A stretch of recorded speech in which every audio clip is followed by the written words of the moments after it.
अस्सलाम वालेकुम dear readers and listeners. उम्मीद करती हूँ आप सब खैरियत से होंगे। आज हम नया नावल लेकर आए हैं। मुकम्मल नावल है और नावल का नाम नावल के आखिर में लिखा है। शुरू करते हैं। तुम लोगों को तुम्हारे आइडल मुबारक हो। मेरे आइडल में ना स्याह आँखें शामिल हैं और ना ही उसका स्मार्ट होना शर्त है और ना ही मुझे इस बात की ज़रूरत है कि वो वेल ऑफ हो। सारी कज़न्स एक साथ बोलीं।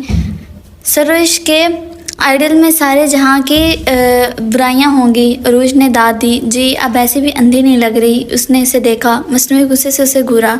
ठीक तो कह रही है अरूज, जब अपने आइडल में कोई खूबी तुम रख ही नहीं रही तो इसमें अरूज की बातों का अक्स होगा। ज़ेबा ने शरारत से देखा। खूबसूरती की मेरी नज़र में कोई अहमियत ही नहीं। बंदा स्मार्ट हो लेकिन उसमें 5वीं शरई ऐब हो तो भाड़ में डालो ऐसी वजाहत को। सरोज अब भी अपनी बात पर कायम थी। मेरा ख्याल है सरोज का आइडल पढ़ा लिखा शख्स होगा। निगार ने राय दी। बिल्कुल नहीं। उसने शराना अंदाज में गर्दन हिलाई। सीधा साधा घरेलू सा शख्स होगा।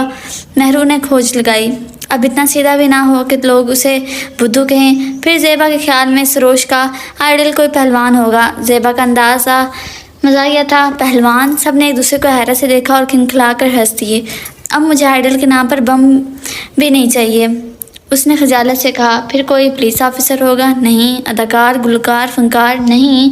तो मेरा ख्याल है सरोज ने आइडल बनाना ही नहीं है। मेरी तरह से ये भी सीधी सादी हकीकत पसंद लड़की है। जुबिया ने मैगजीन से नज़रें हटाकर उन गुफ्तगू में हिस्सा लिया। नहीं। सरोज ने इनकार में सर हिलाया। सब ज़ुबिया की बात सुनकर फिर उसके गिर्द जमा हो गए। खुदा के वास्ते सरोज जल्दी से बता दो, मुझे इख्तलाज होने लगा है। निगार ने बेकरारी से हाथ थामे। मेरा आइडियल भी एक आम सा शख्स है। उसने मुस्कुराकर उनकी तरफ देखा। अब फूट भी पड़ो, वो आम कलमी है या लंगड़ा, किस पर गुजारा करोगी? ज़ेबा शरारत से बाज नहीं आ सकते थे। आम को आम से मिला दिया। वो सब एक बार फिर हंस दिए। उसने ठंडा सांस लिया। सबका अंदाज़ा नाकाम था। वो ना फरिश्ता हो और ना फरिश्तों जैसा हो। मुझे तलाश है उसकी जो मेरे जैसा हो, मेरे खलूस को पहचानता हो। काफ़ी है वो कोई भी हो, कहीं भी हो, कैसा भी हो। वाह क्या बात है। सबको शे अच्छा लगा। अगर तेरी राह जुदा हो गई है सरोज, अगर वो भी तेरी तरह से ख्वाहिशों के पीछे भागने वाला निकला तो? निगार ने राय जनी की। और वो तेरी तरह किस तरह से हो सकता है? तो लड़कियां और वो मर्द होगा। उस पर सरोज ने अपना सर पीट लिया। तो तुम बिल्कुल ना समझो, नाकिसल अकल हो। मुझे खूबियों का गुलदस्ता नहीं चाहिए। इसमें कोई खूबी ना हो या हो, मगर ये खूबी ज़रूर हो कि वो शक की मिजाज ना हो। उसका धीमा रेजा हो गया। मोहब्बत झोंपड़ी में हो तो महल लगता है और शक महल को भी झोंपड़ी बना देता है। बस मेरी इतनी सी ख्वाहिश है। मैंने कभी महलों का ख्वाब नहीं देखा। दौलत से इंसान आसाइश खरीद सकता है, सुकून नहीं। तालीम याफ्ता शख्स माशरे में आला मुकाम हासिल कर सकता है, लेकिन उसके दिल का शक औरत की नज़र में उसे बेवकूफ़ कर देता है और शक ज़िंदगी को जहन्नुम बना देता है। सब उसको देख रह गई। कितनी गहरी सोच थी उसकी। लगता था कि उसको ज़िंदगी का गहरा तजुर्बा है। सरोज तो शक के लिए इतनी क्रेज़ी हो रही है। अगर तेरा शोर शक मिजाज हुआ तो ज़ेबा से उससे ही सवाल की तवक्को की जा सकती थी। वो कड़वी थी। शकी मिजाज शोर ख़याम आली की तरह के होते हैं। अगर शोर शकी मिजाज हुआ तो मेरी ज़िंदगी भी आमना की तरह कब्र की आगोश में पनाह ले लेगी। मेरा शोर अल्लाह न करे। निगार ने उसके मुंह पर हाथ रख दिया। एक पल में माहौल में संजीदगी शामिल हो गई। गुर्बत में गुजारा कर लूँगी मगर शक्की मिजाज शख्स के साथ नहीं गुजारा कर सकती। वह संजीदा थी। कमाल हो गया सरोज, तुम यूँ संजीदा हो रही हो गोया खुदा न खास्ता तुम्हारी शादी किसी ऐसे फजूल शख्स से हो रही हो। महरों ने माहौल को साहब को सूरत हाल हल करना चाहिए। सरोज भी मुस्कुरा दी। हाँ मेरा आइडियल ऐसा ही शख्स है। तो आज हमें इस महफिल में सबके आइडियल का पता चल गया है। अब देखना है कि ये आइडियल कब हकीकत का रूप धारते हैं। और रोज़ कपड़े झाड़ते हुए खड़ी होगी। आइडियल का हमारी ज़िंदगी से कोई ताल्लुक़ नहीं होता। कोई शख्स भी इस दुनिया में आइडियल नहीं होता। कहीं ना कहीं किसी बात की कमी रह जाती है। अपने आइडियल पर ही इन्हिसार नहीं करना चाहिए। आइडियल बनाने वाली लड़कियाँ हकीकत ज़िंदगी में वैसा ना पाकर टूट फूट जाती हैं। ज़ुबिया ने हकीकत पसंदी का सबूत दिया। और मैं समझती हूँ कि लड़कियों को आइडियल नहीं बनाना चाहिए। और आइडियल तो कभी कभी बने बनाए नहीं मिलते हैं, उनको अपने मुताबिक ढालना पड़ता है। और मेरी नज़र में ऐसे आइडियल पायदार होते हैं। Well done. महरू और ज़ेबा ने तालियां बजा दी। बस ज़ुबिया बासित ने अपने फ़लसफ़ी होने का मुकम्मल सबूत अपनी इस खूबसूरत तकरीर में दे दिया है। बकवास मत करो। वो हंसती। एक तो तुम्हें हकीकत का सिखाऊं और फ़लसफ़ी भी कहलाऊं। वो अपने नोट्स उठाकर बाहर निकल गई और यूं हंसी में संजीदा गुफ्तगू ख़त्म होगी। वो थी ही ऐसी, उसे ख्वाबों में रहने वाली लड़कियां कभी कभी अच्छी नहीं लगती थीं। अक्सर सोचती उन लड़कियों को ख्वाब देखने का टाइम कैसे मिल जाता है और इनके ख्वाबों को किस तरह से यकीनी सूरत बना लेती हैं। और चलो अगर दिन में ख्वाब नहीं देखती तो किस तरह से बारात के ख्वाबों पर यकीन कर लेती हैं। भला ख्वाब भी कभी किसी के पाया तकमील को पहुँचते हैं। ज़ेबा का ख्वाब वह लाफ था शहज़ादा, मगर शहज़ादा जब वह लाफ होगा तो उस कच्ची बस्ती में क्या लेने आएगा। रोज़ काडल बेतहाशा पढ़ा लिखा शख्स मैच्योर सोच वाला टीनेजर लड़के को क्यों लाइफ पार्टनर बनाएगा। और महरू को इंतज़ार था किसी पायलट का, इंजीनियर का। हवाओं में उड़ने वाले कब ज़मीन की तरफ निगाह करते हैं और अगर कभी कर भी लें तो उनकी माएँ कब ऐसा चाहेंगी। और ज़ोबिया की तरह चुलबुला सा मशहूर मारूफ क्रिकेटर, अदाकार या गुलकार से शादी करने का मशहूर मारूफ लोग कब गुमनाम लोगों की तरफ नज़र करते हैं। कच्ची उम्र के कच्चे ख्वाब जो कभी भी पूरे नहीं होते। मेरी दुआ है सरोज कि तुम्हें तुम्हारा ख्वाब ज़रूर मिले। ऐसे लोग अभी दुनिया में मौजूद नहीं। तुम्हारा क्या ख्वाब है सरोज? कोई से पूछता। वो धीरे से कहती, मैं खुद को इस काबिल ही नहीं समझती कि ख्वाब देखूं। मैं आम सी लड़की हूँ जिसे सिवाय लिखने पढ़ने के कुछ नहीं आता, कोई खूबी नहीं। ख्वाब देख कर क्या करूँगी? मैं ऐसी खुशगुमान नहीं हूँ। ज़िंदगी की हकीकत की आंख से देखने वाले की आंख में ख्वाब कब उतरते हैं? मैं ख्वाब देख कर हकीकत से निगाह नहीं चुरा सकती। कितनी देर तक खामोशी से वो उन लोगों की बातें सोचती रही। सरोज, निगार और ज़ेबा बातें कर रहे थे। मौज़े गुफ्तगू महरू की शादी थी जिसकी तारीख लेने के लिए कुछ लोग आए हुए थे। पता नहीं आकिब साहब कैसी शख्सियत के मालिक होंगे। निगार ने तबसरा किया, देखने में बज़ाहिर तो ठीक ठाक लगते हैं, आगे अल्लाह मालिक है। ज़रूरी नहीं है जैसा ज़ाहिर हो वैसा ही बातिन हो। सर आईना मेरा अक्स है, पस आईना कोई और है। किताबों का शहज़ादा सिर्फ किताबों में मिलता है। ये टीनेजर लड़कियाँ आइडियल बनाती हैं और फिर खुद पर तारी करके दुआएं भी मांग लेती हैं। आखिरकार दुआएं थक कर सो जाती हैं और फिर ये लड़कियां भी हकीकत का आईना देख लेती हैं। जैसे ज़ेबा और अरूज इनके देखते ही वे जैसे खुशगुमान बातों को भूल चुके थे। कल महरू आई थी, खुशी उसके चेहरे से यहाँ थी। ज़ेबा और अरूज की शादी में ही ज़ूबिया और सरोज को मिसेस अकबर ने अपने भाइयों के लिए पसंद कर लिया था। ज़ूबिया हकीकत पसंद लड़की थी। अरूज का आइडियल पढ़ा लिखा शख्स ज़ूबिया के हिस्से में आया था और सरोज के हिस्से में पायलट एहसन जमाल आया। महरू का आइडियल उसके हिस्से में आया था। कितनी खुशकिस्मत है सरोज, कितना खूबसूरत इंसान मिल रहा है। आज भी लोग ज़ाहिरी खूबसूरती के कायल होते हैं महरू का, जबकि खूबसूरती इंसान के ज़ाहिर में नहीं बल्कि बातिन में होती है। उसके लहजे में गहरी संजीदगी थी। ज़ाहिर खूबसूरत हो तो बातिन खुद ही खूबसूरत हो जाता है। महरू ने वजाहत की, तुम्हारी भूल है महरू, ऐसा कभी नहीं होता। लगता है सरोज तुम्हें एहसन जमाल अच्छा नहीं लगा। ज़ूबिया काफ़ी देर से उसकी संजीदगी को नोट कर रही थी। ऐसी बात नहीं, बस पता नहीं क्यों मुझे डर लग रहा है, एक अजीब सा खौफ महसूस हो रहा है। लेकिन मुझे तो ऐसा कोई खौफ महसूस नहीं हो रहा, जबकि तुम्हारे साथ ही मेरी मंगनी भी हुई है। तुम्हारे और मेरे महसूसात में बहुत फ़र्क है। तुम्हें वैसे भी नई किताबें पढ़ने का शौक़ है, मैं भी किताबें पढ़ती हूँ, लेकिन सिर्फ खूबसूरत और जिल्द वाली किताबें मुझे कभी भी अच्छी नहीं लगती। सरोज, क्या एहसन जमाल तुम्हारे लाइफ पार्टनर के तौर पर ठीक नहीं है? महरू ने भी हिस्सा लिया। मैंने कहा ना, इस किस्म की कोई बात नहीं है। पता नहीं इसके एहसास कैसे हो रहे थे। बाहर बैठी चची जान की बात सुनकर सरोज बाहर निकल आई। इतनी एहसास है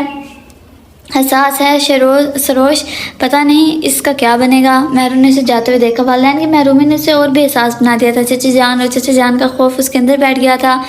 महरू को भी इसकी सासियत का इल्म था। यही वजह है शायद कि वह एहसन जमाल को भी अपने बाप के रूप में देखती है। मर्दों के लिए उसका तजुर्बा बहुत तलख है। यही सोचती है कि हर शख्स उसके बाप जैसा सफाक और खपती होगा। ज़ूबिया, तुम तो चचा के लिए ऐसे नाजेबल अल्फाज मत इस्तेमाल करो। ऐसे लोगों के लिए इससे भी ज़्यादा नाजेबल किस्म के अल्फाज होने चाहिए जो औलाद को महज नकारा चीज़ समझते हैं। महरू सरोज के ज़्यादा नज़दीक थी। ज़ूबिया खामोश होगी। वाकई चचा मुराद ऐसे ही थे। उनकी ज़िंदगी बेहद तलख थी। शादी से पहले और शादी के बाद भी उनकी ज़िंदगी से तलखें ख़त्म ना हुई। शक ने उनकी ज़िंदगी तबाह कर दी। फारूक अलवी जुनून की हद तक शक्की मिजाज थे। शादी से पहले बहनें उनके अताब का शिकार हुईं और शादी के बाद उनकी बेगम आसफा सुल्ताना की ज़िंदगी अजीर्ण हो गई। उनकी तैयारी पर, लिबास पर, आने जाने पर, हंसी मजाक पर, गर्ज के हर चीज़ को शक की नज़र से देखते थे, जबकि आसफा सुल्ताना ऐसी नहीं थी। यूँ रोज़ रोज़ के इल्ज़ाम तराशी ने घर में शरीर नोयत के झगड़ों को जन्म दिया, जिसका असर सरोज पर पड़ा। वो वालिदैन की बेतनाई का शिकार हो गया। आसफा सुल्तान ने सूरत हाल से तंग आकर तलाक ले ली। फारूक अलवी ने सरोज को अपने पास रख लिया और सरोज की अपनी अम्मी और उसकी दादी के पास छोड़कर ऐसे बाहर गए और फिर वापस ही नहीं आया। वालिदैन की ज़िंदगी इसलिए इबरत थी। हालांकि उसके चचा का ताया की ज़िंदगी उसके सामने थी, खुशगवार इज़दवाजी ज़िंदगी की मिसाल, उनके बच्चों की पुरसकून ज़िंदगी, लेकिन वालिदैन की ज़िंदगी की मिसाल ने उसकी सोचों को तलब कर दिया था। एहसन जमाल के घर वाले जल्द शादी का तकाजा कर रहे थे। दादी ने जान ने करीब की कोई तारीख देने का वादा कर लिया। प्लीज़ दादी जान, आप ज़ुबैर की शादी कर देना। अब भी नहीं करना चाहती। तन्हाई में उसने दादी जान के हाथ थाम लिए। बेटी की शादी जितनी जल्दी हो जाए बेहतर है। एहसन तो बहुत अच्छा लड़का है। उन्होंने प्यार समझाया। नहीं दादी जान, ये बात नहीं है, मैं भी पढ़ना चाहती हूँ। उसने कमज़ोर सा उज़र तराशा, दिल का खौफ कैसे कह देती। बेटा, पढ़ने के लिए उम्र की कोई कैद नहीं होती। मैं खुद एहसन से कह दूंगी कि तुम्हें यूनिवर्सिटी जाने दे। दादी जाने के नज़दीक उसका कोई भी उज़र काबिल कबूल नहीं था। उसने खामोशी से सर झुका लिया। दादी जान ने उसका गौर जायजा लिया। सरोज, उन्होंने धीरे से पुकारा। जी। उसने सर उठाया। क्या शादी ना करने की कोई और वजह है? जी। वो मतलब मैं समझी नहीं। मेरा मतलब है कि क्या तुम्हें एहसन पसंद नहीं है? तुम कहीं और शादी करना चाहती हो? दादी का शक उस पर आ गया। दादी जान, वो हैरान हो गई। खुदा की कसम दादी जान, ऐसी कोई बात नहीं है। आपका फैसला मैंने दिल से कबूल किया है। मैं तो ऐसे ही कह रही थी। सरोज ने फ़ौरन उनका हाथ थामकर मुतमईन किया। उसके लहजे में उन्हें मुतमईन कर दिया। मैं तो ऐसा सोच भी नहीं सकती दादी जान। उन्होंने उसे गले से लगा लिया। तो अपने दिल से सारे वहमों को दूर कर दो एहसन, तुम्हें बहुत खुश लगेगा। सरोज ने आंखें मूंद ली। अब वो कुछ नहीं सोच सकती थी, कुछ नहीं कह सकती थी। चाहे एहसन का जमाल उसे खुश रखे या रखे या दुखी, ये उसकी ज़िंदगी थी। अब ये उसकी किस्मत थी। उसके हिस्से में अपने बाप जैसा शख्स आता है या ताया जान जैसी फराख दिल शख्सियत, ये उसका नसीब था। ज़ुबिया और सरोज की शादी की तैयारियां शुरू हो गई थी। एक बार भी वो बाजार ना गई थी। सब कुछ दादी जान, नानी जान और ज़ुबिया ने खरीदा था। अब्बा ने इसकी शादी का सुना तो बड़ा सा चेक भेज दिया। आने की ज़रूरत ही नहीं समझी। महरू और रूज जब भी आती उससे समझाते, लेकिन कौन सुनता था। जैसे सब कुछ उसके समझ से बाहर था। शादी के हंगामे शुरू हो गए थे। आसिफ, कामरान, रज़ा, अली की शौक और शरीर बातें, लड़कियों के कहके वो सब कुछ खाली आंखों से देखती। उसके बरक्स ज़ुबिया खूब इंजॉय करी थी। उसकी शादी का दिन आ गया था। अब्बा नहीं आए। दादी जान वगैरह ने ढेरों दुआ देकर रुखसत कर दिया। रज़ा ने बड़े भाई होने का पूरा सबूत दिया। रुखसत होकर एहसन जमाल के घर आ गई थी। एहसन जमाल का रवैया उसके साथ बहुत मोहब्बत आमेज था। मुझे आपकी कमगोई ने बहुत मुतासर किया। वहाँ महरू की शादी में तमाम लड़कियां ज़ोर शोर से बोल रही थी और आप धीमी सी मुस्कान होठों पर सजाए खामोशी से बैठी थी। एहसन जमाल ने उसे बता रहा था और वो सर झुकाए सोच रही थी कि उसने तो ऐसी कोई बात नोट नहीं की थी। एहसन जमाल ने उसे अपनी बेतहाशा मोहब्बत का एहसास दिलाया, लेकिन उसके दिल से खौफ का कांटा ना निकला। डर और खौफ उसे घेरे रहता। बैठे बैठे खामोश हो जाती थी। एहसन जमाल की बहनें उसका बहुत ख्याल रखती थी। इतनी मोहब्बत से पेश आती। डैडी आते जाते पूछते और वो सोचती कि ऐसे बेकराम मोहब्बत, इतने खूबसूरत अंदाज, ये सब आर्जी ना हो। एहसन जमाल का खौफ उस सोचने ही न देता। उसका देवर का वकास जब मोहब्बत से उसे अपने साथ खेलने की ऑफर करता है, एक खौफ सा उसके अंदर उतर जाता। कहीं ये उसे देखकर कुछ और ना समझ ले या कहीं एहसन बुरा ना मान जाए। उसके अंदर खौफ की जड़ें बहुत मजबूत थी जो शायद कभी ख़त्म ना होती। एहसन अक्सर उसकी खामोशी को नोट करता और ये समझता शायद वो यहाँ सेट नहीं हो पा रही। उस रोज़ भी वो लान की सीढ़ियों पर बैठी थी। अंदर सब कंबल में छुपे सो रहे थे और उसे नींद नहीं आ रही थी और उठकर बाहर आ गई। पहले सोचा महरू को फ़ोन करे, फिर बहुत सोचा इसने सन्नाटे में फ़ोन करेगी तो सब देखकर क्या ही सोचेंगे। ऐसी ही बातें सोचती वो लान की सीढ़ियों पर बैठ गई। पागल लड़की ने ये नहीं सोचा कि सोचने वाले बगैर किसी वजह के भी सोच सकते हैं। उसे यूँ तनहा बैठकर देखकर कोई भी कुछ भी सोच सकता था। उसकी उदासी को नोट करके भी कोई भी नतीजा अखज़ किया जा सकता था। वो घुटनों पर सर लगाए बैठी रही। अचानक धीरे से अपने शाने पर दबाव महसूस करके उछल पड़ी। पागल बेवकूफ़, ऐसा ने उसके शाने पर हाथ रखे। ऐसे भी कोई डराता है? उसने सर झुका लिया। सर्दी नहीं लग रही है क्या? मुझे सर्दियाँ बहुत अच्छी लगती हैं, मैं इंजॉय करती हूँ। अरे बेगम साहिबा, फिर हमें पहले बताना था कि हम भी आपकी इंजॉयमेंट में हिस्सा ले सकते। वो उसके साथ बैठ गए। आप तो सो रहे थे। उसने उसकी तरफ देखा। आपके ख्याल ने जगा दिया। उन्होंने शरारत से उसे देखा। वो सर झुकाकर मुस्कुरा दी। फिर वो कितनी देर तक बैठे बातें कर रहे थे, इधर इधर की बातें। अपनी वकास की कि अम्मी ने आकर डांट दिया। ये क्या बदतमीज़ी है? मालूम नहीं है कितनी सर्दी हो रही है, कुछ हो गया तो? वो एकदम से खड़ी हुई। तुम दोनों में से किसी को अकल नहीं है क्या? अम्मी, दरअसल हम सर्दी को एंजॉय कर रहे थे। ऐसा ने शरारत से उसे देखा। तुम एंजॉय कर रहे थे या सर्दी तुम्हें एंजॉय कर रही थी? उसे साथ लेकर आगे बढ़ गई। एहसन भी उनके पीछे बढ़ गया। एहसन भाई कैसे हैं? ज़ुबिया उसे पूछ रही थी। अभी तक तो ठीक है। वो सर झुकाकर हथेलियाँ देखने लगी। अभी तक तो क्या, हमेशा ही अच्छे रहेंगे इंशाल्लाह। अल्लाह तुम्हारी ज़बान मुबारक करे। सरोज भैया ने उसका हाथ थामा। अभी तक तो अपने अंदर के खौफ को ख़त्म नहीं कर सकी। हर मर्द को एक ही नज़र से क्यों देखती है? ऐसा ना हो कि खौफ तुझे ख़त्म कर दे। वह खामोश बैठी रही। शादी को 4 माह हो गए थे, क्या अभी भी तुझे यकीन नहीं है? सब कुछ ठीक है ज़ोबिया, लेकिन एक डर है जिसने मेरे इर्द गिर्द घेरा डाला हुआ है। ये सब कुछ, ये सारा माहौल, मोहब्बतें, ये सब वैसा नहीं है जैसा कि नज़र आता है। कहीं कोई गिरा है जो जब खुलेगी तो सब खत्म हो जाएगा, जैसे कोई तवील ख्वाब है ये सब। सरोज, पागलपन की बातें मत करो, ऐसा कुछ ना नहीं होगा। ये सब बेबुनियाद खौफ है। खुद को मसरूफ़ रखा करो। दिल चाह रहा है तो यूनिवर्सिटी में एडमिशन ले लो। बहुत मसरूफ़ रखती हूँ खुद को। लगता है इसका कोई हल नहीं है, कुछ ना कुछ होकर रहेगा। और मैं सोचती हूँ जब ऐसा होगा तो सूरत हाल कैसी होगी, मैं क्या करूँगी? शायद खुदकुशी कर लूँगी, कहीं गुम हो जाऊँगी। ज़ोबिया को ऐसा लगा जैसे वो गायब दिमागी में की कैफियत में बोल रही हो। ये सब तुम्हारे जहन के मफरूज़े हैं, ऐसा कुछ नहीं है। और अगर इतना सोचोगी तो ज़रूर कुछ ना कुछ ऐसा होगा। तुम्हारी खामोशी और तुम्हारे खौफ से एहसन भाई कोई नतीजा ज़रूर अखज़ करेंगे। मैं क्या करूँ ज़ोबिया, मैं नहीं काबू पा सकती इस खौफ पर। मैं एहसन को खोना नहीं चाहती। वो फूट फूट कर रोने लगी। उससे शाने से लगा कर थपथपाते हुए उसकी हालत देखते हुए ज़ोबिया गहरी सोच में डूब पड़ी।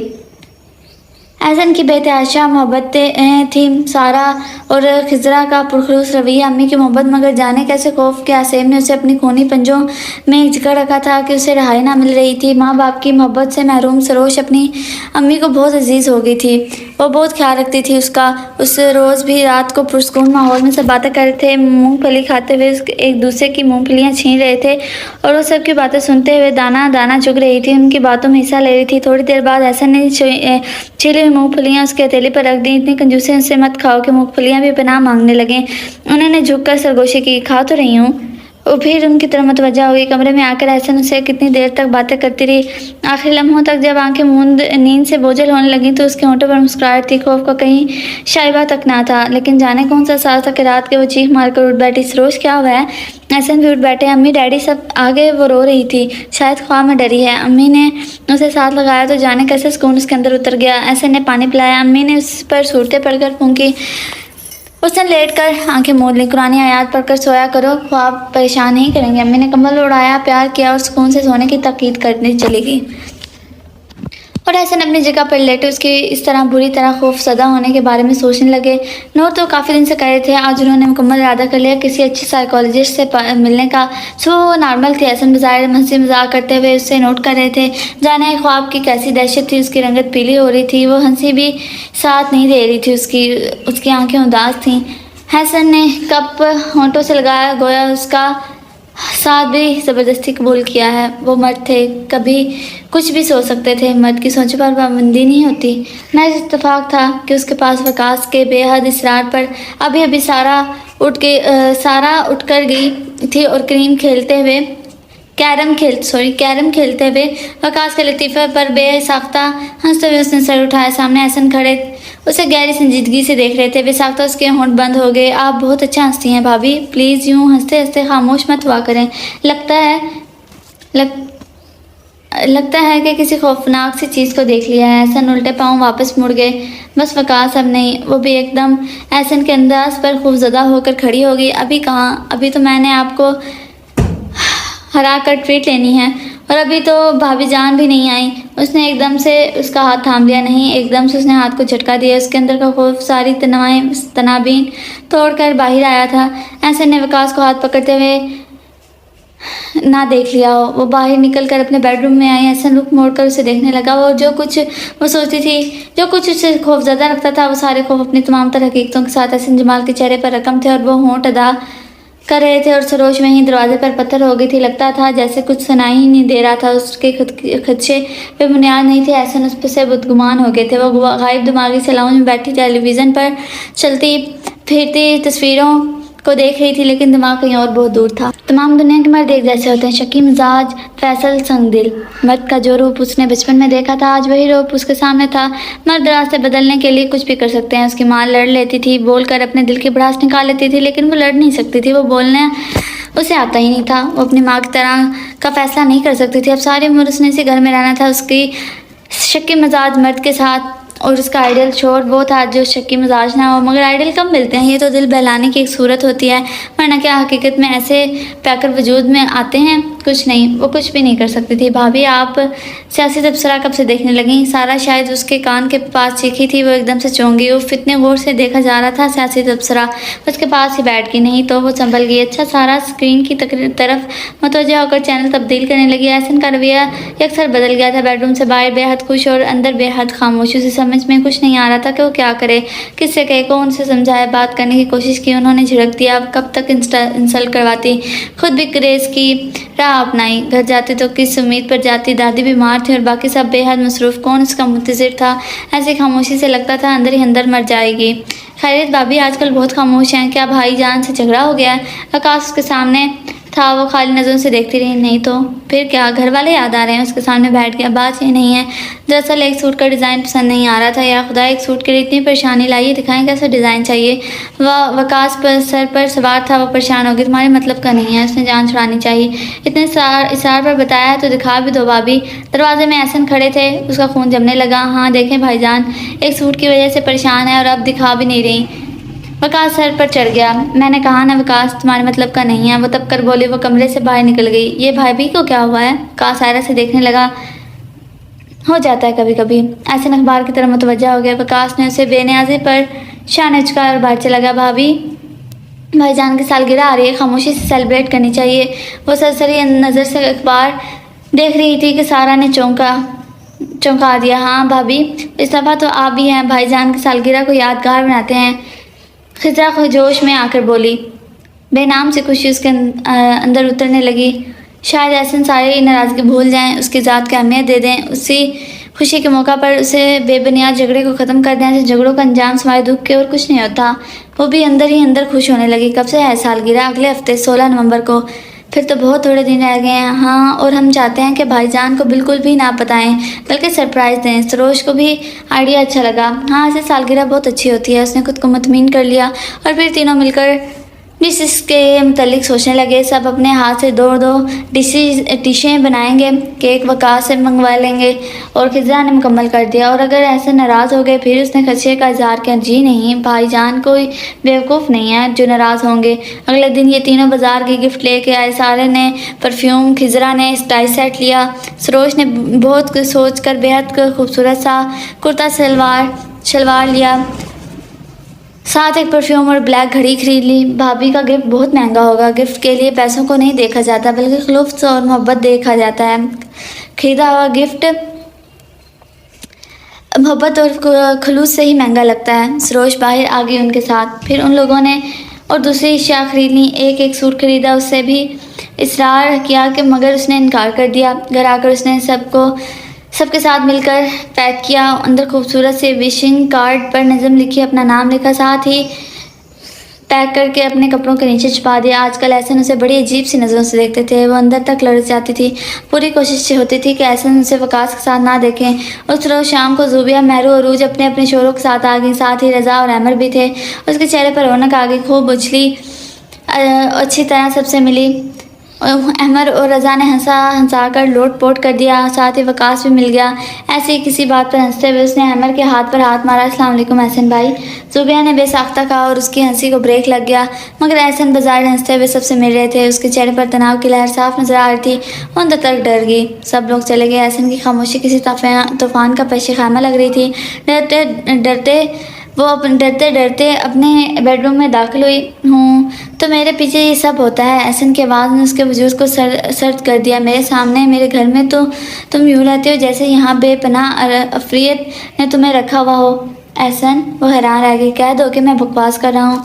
उसके सामने खड़े थे। लेकिन ऐसा तो कुछ नहीं है। ऐसा ही कुछ है सरोज, मैं तुम्हें अच्छा नहीं लगता जो तुम मुझसे दूर दूर रहती हो। रज़ा और अहमद के साथ कैसे बुलंद कह के लग रहे थे। कभी तो तुम मेरे सामने इस तरह से हंसी हो। कह दो मैं झूठ कह रहा हूँ। एहसन के दिल में शक जड़ पकड़ चुका था। अगर मैं झूठा हूँ तो बताओ ये किसके लिए ख़रीदा है तुमने? वो झटके से मुड़े और उसके अलमारी से पैकेट निकाल कर बेड पर फेंका। मेरी कमाई तो जराइम की है ना, जो यूँ बर्बाद हो रही है। ये तुमने किसके लिए ख़रीदा है? अमर के लिए या रज़ा के लिए, जो तुम मेरी वजह से दे ना सकी?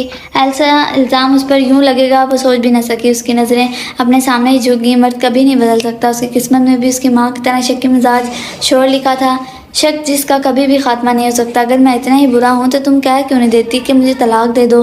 वो गिर सी गई। अपनी नज़रों में खुद ही मुजरिम थी वो। अब वो सारी दुनिया से किनारा कश हो जाएगी, उस सामने खड़े शख्स से अलग नहीं हो सकती, वरना दुनिया कहेगी बेटी माँ के नक्शे कदम पर चली है, माँ का असर बेटी पे आ गया।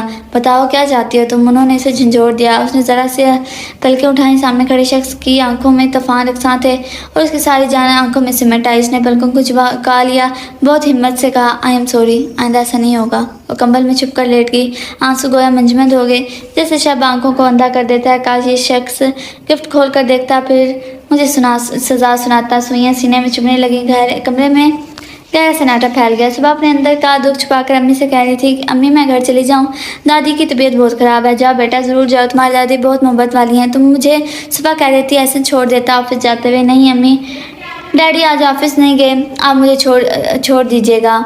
हाँ चलो ये ठीक है। उन्हें सरोज बहुत अजीज़ थी और वो दादी जान के पास आ गई। अरे सरोज शहने आई है, खैरियत? जुबिया ने नारा लगाया। वो भी कल से आई हुई थी। क्यों, मैं क्या दादी जान के पास नहीं रह सकती? उसने उनके गोद में सर रख दिया। ज़रूर ज़रूर, दादी तो सिर्फ तुम्हारी है और क्या। उसने भी आंखें मूंद लीं, मुस्कुराते हुए। अपने अंदर का दुख हया नहीं करना था उन पर। उसे इंतज़ार था उसको घर में ना पाकर एहसन ज़रूर फ़ोन करेंगे, लेकिन शाम से रात हो गई, कोई फ़ोन उसके नाम का नहीं आया था। राज जुबिया को उसके शोर लेने आ गया। सरोज सुबह अमर के साथ आ जाना, महरू के घर चलेंगे। जाते जाते उसने कहा, एक तो उन लड़कियों को सिवाय घूमने और के कुछ और नहीं था आता था। उसके शोर ने फिक्रा चुस्त किया, आप शोरों का बस चले तो बीवियों को घनचक्कर बना दें। जुबिया ने मुस्कुराकर जवाबी कार्रवाई की, शायद आबिद भाई को मालूम नहीं है कि बीवी के लगवी मायने घनचक्कर है। रज़ा ने शरारत से कहा, तुम्हें मालूम है ना? तो बस ठीक है, अपनी ज़ौजे मोहतरमा को ना घुमाना घनचक्कर। अच्छा सरोज, कल आ जाना है मेरे यहाँ रज़ा के साथ। कोशिश करूँगी, कोशिशें नहीं, मुकम्मल इरादे से आना। सर्दी थी जब सब जल्दी ही अपने अपने कमरों में चले गए। दादी जान भी जल्द सो गई। अपने बिस्तर पर लेटी जागती रही, सोच रही थी कि एहसन फ़ोन करके पूछेंगे कि बगैर बताए किससे मिलने आई हो, मगर ये भी उम्मीद ख़त्म हो गई। हाँ एहसन जमाल, ये बात बिल्कुल ठीक है। शायद माजी खुद को दोहराता है, लेकिन मैं माजी का नतीजा नहीं बनूंगी। बहादुरी से हिम्मत से सारा सफ़र तुम्हारे नाम के सहारे तय कर लूँगी। सुबह एक अजीब सी उदासी ने उसे अपने सार में ले रखा था। सारी उम्मीदें, सारे यकीन रेत हो गए थे। बेबुनियाद शक ने हंसी मुस्कुराती ज़िंदगी को जन्म बना दिया था। वो सोच भी नहीं सकती थी कि ऐसे इस तरह के हो सकते हैं। सुबह क्यों ही इधर उधर घूमती रही और फिर कमरुलनिसा आपा के कमरे में आ गई। आओ सरोज, कैसी हो? उन्होंने कंधा पिछाने से इसका इस्तकबाल किया। बिल्कुल ठीक हो, मुस्कुराते उनके सामने बैठ गई। फिर तुम इस तरह ये उदास क्यों बैठी हो? आप क्या कर रही हैं आजकल? मैंने क्या करना है, बस कुएं के मेंढक की तरह ज़िंदगी इस घर में सिमट गई है। आप बहुत खुशकिस्मत हैं आपा कि आपकी ज़िंदगी में सिर्फ यही घर है। आपको क्या पता दूसरे घर में जाकर सिर्फ खुशियाँ ही इस्तकबाल नहीं करती, बल्कि दुख भी चोर दरवाजे से अंदर आते हैं। जो आप में उनकी तलक सी मुस्कुराहट उनके चेहरे पर बिखर गई। हर किसी का मिजाज मुख्तलिफ होता है, मगर ससुराल में एक ही मिजाज मिलता है। उसके अंदर तक उदासी बिखर गई। ये तो बूंद के लड्डू होते हैं, जो खाए वो भी पछताए, जो ना खाए वो भी पछताए। आप आज़ाद हैं आपा, किसी किस्म की पाबंदी नहीं है। मर्जी से ज़िंदगी से ज़्यादा बेहतर गुजरती है। सरोज उसके अंदाज पर चौंक गई। जी आपा, उसने सर उठाकर उन्हें देखा। खैरियत तो है? कि तुम इतनी उदासी, इतनी बिखरी हुई क्यों हो? कहीं ऐसा से झगड़ा तो नहीं हो गया? कहा झगड़ा हो जाता, कुछ हो नहीं आपा। कभी कभी उदास होने को भी दिल चाहता है, मगर ये उदासी कभी कभी की नहीं। शाबाश, जल्दी से बताओ क्या हुआ है? वाकई कुछ नहीं हुआ आपा, मैं भी आती हूँ। वो एकदम से जाने लगी। सरोज, अगर तुम इस कमरे से निकले तो सारा घर तुम्हारे पीछे पड़ जाएगा। बताओ क्या हुआ है? उन्होंने मोहब्बत की धमकी को धमकी में बदल दिया। वाकई कुछ नहीं हुआ आपा, छोटे मोटे झगड़े तो हर जगह होते हैं। इधर आओ। उन्होंने उसे पास बुलाया। मैं ज़्यादा तजुर्बाकार तो नहीं हूँ सरोज, लेकिन इतना ज़रूर जानती हूँ कि झगड़ों को कभी तूल नहीं देना चाहिए। तवील लड़ाई जुदाइयों को जन्म देती है। हमारे दरमियान कोई लड़ाई नहीं है आपा। उसने सर झुका लिया। उन्होंने गौर उसको देखा। मैंने कभी आइडियल नहीं बनाया था आपा, बस ज़रा सी ख्वाहिश थी कि मेरा हमसफ़र जैसा भी हो, बस शक्की मिजाज ना हो। उसका लहजा भीगने लगा। आपा ऐसे शक्की मिजाज हैं, बिल्कुल वैसे ही शक जैसे अब्बा अम्मी करते थे। वो फूट फूट कर रो दी। मुझे बताएं मैं क्या करूं? अम्मी के पास आगे रास्ते थे, इसलिए वो अब्बा को छोड़कर चली गई। मेरे पास आगे कोई रास्ता नहीं है आपा। मेरी ज़िंदगी एहसन से शुरू होकर एहसन पर ही ख़त्म हो जाती है। मैं यहाँ सोचने के लिए आई हूँ। वो उनकी गोद में मुँह छुपाकर रोने लगी। आपा धीरे धीरे उसके बालों में हाथ फेरने लगी। माजी खुद को इस तरह क्यों दोहराता है? क्या सोचा है तुमने? उसने सर उठाया। सुर्ख आंखों से उसने देखा। रज़ा, अहमद, वकास मेरे भाई हैं, सगे भाइयों जैसे। मैं उनको पर कोई इल्ज़ाम नहीं आने देना चाहती। बेहतर यही होगा आपा कि मैं सारे नाते तोड़ लूँ। आइंदा कभी भी यहाँ नहीं आऊँगी। मैं नकाब ओढ़कर तमाम नामहरमों से छुप जाऊँगी तो शक की कोई सूरत ही नहीं होगी। उसने दुपट्टे से चेहरा रगड़ा। मैं किसी के मुँह से ये नहीं सुनना चाहती कि बेटी किस माँ की थी, माँ के नक्शे कदम पर चली ही ना, और आपा उसे देखती रह गई। कितनी समझदार हो गई थी सरोज। और अगर एहसन फिर भी ना बदले तो आपा फिर मैं सब्र से सारे दुख उठाकर मौत का इंतज़ार करूँगी। तुम तो कहती थी। मैं कुछ नहीं कहती थी आपा, सब झूठ था, फरेब था। एक बार फिर वो फूट फूट कर रोने लगी। दादी जान फारूक भाई से कहें मुझे छोड़ आए। उसने बाहर जाते हुए दादी जान से कहा, क्यों, अहमद से कह देती हूँ, वो छोड़ाता है। नहीं दादी जान, मैं फारूक भाई के साथ जाऊंगी। क्या अजीब मंतक है लड़की की। वो बड़बड़ाते हुए बाहर निकल गई। घर को मजबूत बनाने के लिए ऐसी मंतक निकालनी जाती हैं दादी जान। वो तकिए में मुँह छिपाकर लेट गई। उसे मालूम था घर जाएगी तो एहसन की तंजिया बातें सुनना पड़ेंगी। हाँ, अब ये सभी तो उसे सहना था। सारी उम्र खुशफहमी का शिकार नहीं हो सकती थी। एहसन के साथ से अच्छी उम्मीद वाबस्ता नहीं हो सकती थी। आंसू निकले और दुपट्टे में जज्ब हो गए। दरवाजे पर आहट हुई। वो एकदम से बाथरूम में घुस गई। आप गाड़ी निकालें, फारूक भाई को भी साथ ले लें, वापसी में बोर ना होंगे। उसने मुंह पर पानी के छींटे मारे। जल्दी जल्दी बालों में ब्रश करके क्लिप लगाया, हल्की सी लिपस्टिक लगाई, जैसे ही मौका के लिए यहाँ छुपाई हुई थी। दुपट्टा शानों पर फैलाती बाहर आ गई। बावजूद कोशिश के आंखों की सुर्खी को नहीं छुपाया जा सकता था। अम्मी पूछेंगी तो कह दूंगी कि आंखों में जलन हो रही थी। शूज़ पहनकर उसने सर उठाया और साख्त हो गई। दरवाजे में सीने पर हाथ बांधे अवलीन दिन की नज़रों से देखते हुए एहसन खड़े थे। आप इसके लहजे में बेयकीनी थी। आप क्यों, क्या मैं नहीं आ सकता? वो करीब आ गए। आ क्यों नहीं सकते? आपका घर है, बिल्कुल आ सकते हैं। उसने खड़े होकर बैग उठा लिया। दरअसल मेरे इल्म नहीं था कि आप आएंगे। आपके इल्म में कभी कुछ नहीं हो सकता। उन्होंने बैग ले लिया। आंखें क्यों सुर्ख हैं? पैर उसने शुरू की होगी। पैराज शुरू हो गई। घर जाना नहीं चाहती तो रह जाओ, मैं चला जाता हूँ। नहीं, उसने एकदम से सर उठाया। हल्की सी मुस्कान उनके लबों पर रक्षा हो गई थी। आंखों में जलन हो रही थी, शायद ख़राब हो रही हैं। उसने नज़रें चुरा ली। नाराज़ हो? उन्होंने हाथ थाम लिया। मैं किस बात पर भला? मैं तो सोच रही थी कि आप ना नाराज़ हों, मगर बगैर बताए चली आई। फिर आपने फ़ोन भी नहीं किया था तो बस ज़रा डर रही थी। नकली मुस्कुराहट उसके चेहरे पर रक्षा थी। अब इसी मुनाफ़िकत के साथ सारी ज़िंदगी गुजारनी थी। चले, अम्मी इंतज़ार कर रही होंगी। वहाँ छुड़ाकर आगे बढ़ने लगी तो एहसन ने दोनों शानों पर हाथ रखकर रोक लिया था। सर उठाकर एक बार फिर उन्हें देखने लगी। पूछोगी नहीं ये सब क्यों हुआ? नज़रें उस पर आवेज़ा थीं। क्या मासूमियत उस पर ख़त्म थी? एहसन हंसती है उसके अंदाज़ पर। ये कि तुम्हारे साथ ऐसा नारवा सलूक क्यों हुआ? तुम्हारी खामोशी और खौफ को इस अंदाज से क्यों लिया? और ये कि तुम ऐसी हो? मैं पूछने वाली कौन होती हूँ? एहसन साहब मर्द हैं, उसके सलूक के मुतालिक कोई नहीं पूछ सकता। बीवी एक अरसे तक शोर के साथ रहती है, शोर समझ कर परख कर ही ऐसे एजाज से नवाजता है। शर्मिंदा तो मुझे होना चाहिए, शर्मसार तो मैं हूँ कि मैं ऐसी हूँ। उसने बहुत कोशिश से आंसुओं पर काबू पाया। औरत से पूछने वाले सब होते हैं लेकिन समझने वाला कोई नहीं होता। आई एम सॉरी, मेरी पूरी कोशिश होगी आइंदा शिकायत का मौका ना मिले। सारी ज़िंदगी जहाँ रहा जाता है वहाँ से मौका नहीं आना चाहिए जिससे दिलों में गिरा पड़ जाए। चले, अम्मी इंतज़ार कर रही होंगी। एक बार फिर उसने दामन चढ़ाकर आगे बढ़ना चाहा। सुनो, उन्होंने फिर उसका हाथ खींच लिया। बंदा खता का पुतला ज़रूर है सरोज जानम, मगर ये तुम्हारे सामने खड़ा हुआ बंदा कतन खता का पुतला नहीं है। उसने एकदम से सर उठाया। सारे शिकवे आंखों में सिमट आए।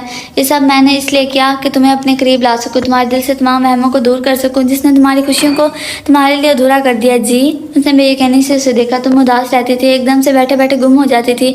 शायद तुम्हें मुझ पर यकीन नहीं था। मैं पूछता तो जवाब में खामोशी हो जाती। तुम में रहने के बावजूद मैं तुम तक नहीं पहुंचा था। चनाचे मैं साइकोलॉजिस्ट से मिला।